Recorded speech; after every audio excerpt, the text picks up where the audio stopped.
بسم اللہ الرحمن الرحیم۔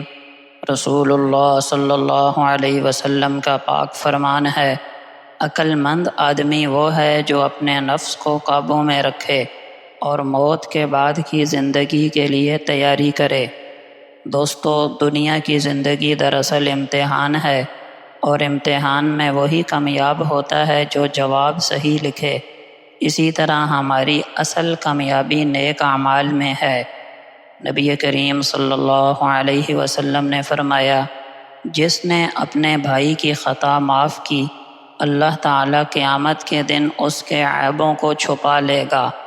آپ صلی اللہ علیہ وسلم نے فرمایا، صدقہ مال کو کم نہیں کرتا، اور جو بندہ معاف کر دے اللہ تعالیٰ اسے عزت میں بڑھا دیتے ہیں۔ اور قرآن پاک میں اللہ جل شانہ کا فرمان ہے، بھلائی اور برائی برابر نہیں ہو سکتی، تم برائی کو اس طریقے سے دفع کرو جو بہترین ہو، تو تم دیکھو گے کہ جس کے ساتھ تمہاری دشمنی ہے وہ ایسا ہو جائے گا جیسے قریبی دوست۔ یعنی دشمن کو بھی معاف کرنے کا نتیجہ یہ نکلتا ہے کہ وہ دل سے قریب ہو جاتا ہے۔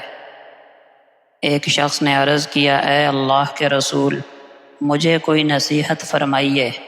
آپ نے فرمایا، غصہ نہ کرو۔ یہ الفاظ بہت مختصر ہیں، مگر پوری زندگی سنوارنے کے لیے کافی ہیں۔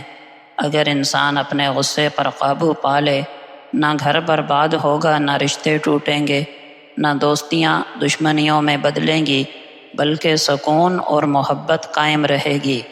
رسول اللہ صلی اللہ علیہ وسلم نے فرمایا، جو شخص غصے کو ضبط کر لے حالانکہ وہ اسے نافذ کرنے پر قادر تھا، اللہ تعالیٰ قیامت کے روز اسے مخلوق کے سامنے بلائیں گے اور اسے اختیار دیں گے کہ جس حور عین کو چاہے منتخب کر لے۔ رسول اللہ صلی اللہ علیہ وسلم نے فرمایا، غصہ شیطان سے ہے، اور شیطان آگ سے پیدا کیا گیا، اور آگ پانی سے بجھائی جاتی ہے، لہٰذا جب تم میں سے کسی کو غصہ آئے تو وضو کر لے۔ محترم دوستو، غصہ عقل کو زائل کر دیتا ہے، انسان کو درست فیصلہ نہیں کرنے دیتا۔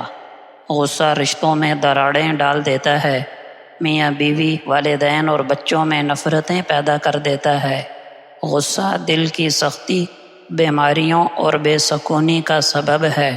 شیطان سب سے زیادہ خوش اس وقت ہوتا ہے جب بندہ غصے میں آ کر کوئی گناہ کر بیٹھے۔ اللہ پاک ہمیں احادیث طیبہ سے اپنی زندگیوں کو سنوارنے کی توفیق عطا فرمائے۔